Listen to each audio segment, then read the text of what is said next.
ഇന്നലെ പുറത്തു വന്ന ഡൽഹിയിലെ പ്രത്യേക കോടതിയുടെ മദ്യനയ കേസിൻ്റെ വിചാരണ കോടതിയുടെ സുപ്രധാനമായ വിധിയെ സ്വാഗതം ചെയ്യുകയാണ്. അന്വേഷണ ഏജൻസികളെ രാഷ്ട്രീയ താൽപ്പര്യത്തിന് വേണ്ടി BJP ഉപയോഗിക്കുന്നുണ്ട് എന്ന ഇന്ത്യൻ പ്രതിപക്ഷത്തിൻ്റെ വാദത്തെ ഒരിക്കൽ കൂടി കോടതി വിധിയിലൂടെ അംഗീകരിക്കുകയായിരുന്നു. ഉപമുഖ്യമന്ത്രിയായ മനീഷ് സിസോദിയ മാസങ്ങളോളം ജയിലിൽ കിടന്നു. അരവിന്ദ് കെജ്രിവാൾ ഇന്ത്യയുടെ ചരിത്രത്തിലാദ്യമായി ഒരു മുഖ്യമന്ത്രിയെ മുഖ്യമന്ത്രി കസേരയിൽ ഇരുന്ന് പിടിച്ചുകൊണ്ടകത്തിട്ടു. അദ്ദേഹം ജയിലിൽ കിടക്കുമ്പോഴും മുഖ്യമന്ത്രി പദം രാജിവെച്ചിരുന്നില്ല. അസാധാരണമായൊരു സംഭവമായിരുന്നു.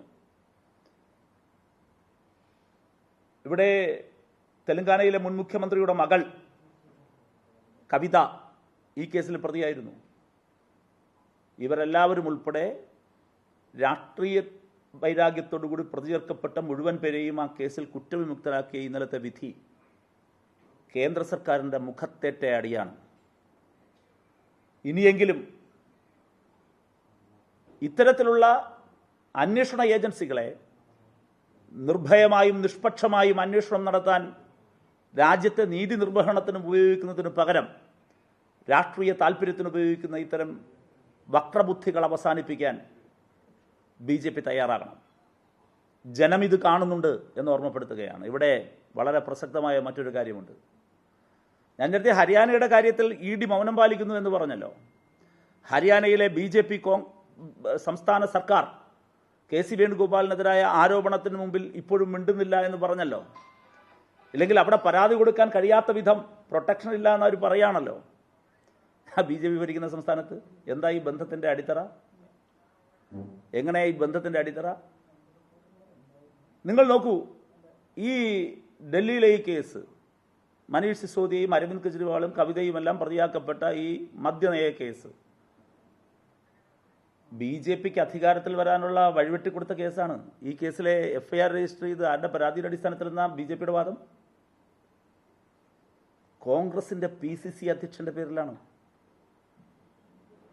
കോൺഗ്രസിന്റെ PCC അധ്യക്ഷൻ കൊടുത്ത പരാതി ആർക്കെതിരെ?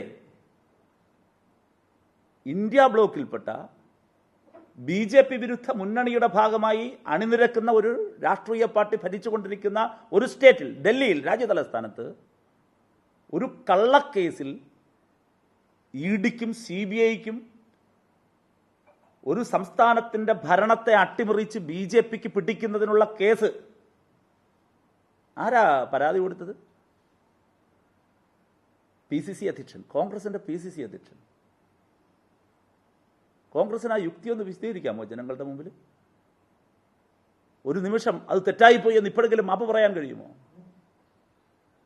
ഞങ്ങളാണ് കൊടുത്തത്, ദേ ഇവരെ പിടിച്ച് ജയിലിലിട്ടിരിക്കാൻ കാരണം ഞങ്ങളാണ് എന്ന് കോൺഗ്രസിന്റെ വക്താവ് തന്നെ ഔദ്യോഗികമായി പിന്നീട് ആഘോഷിച്ചു. പോട്ടെ, കോൺഗ്രസ് വക്താവിനെ വിട്ടേക്കൂ.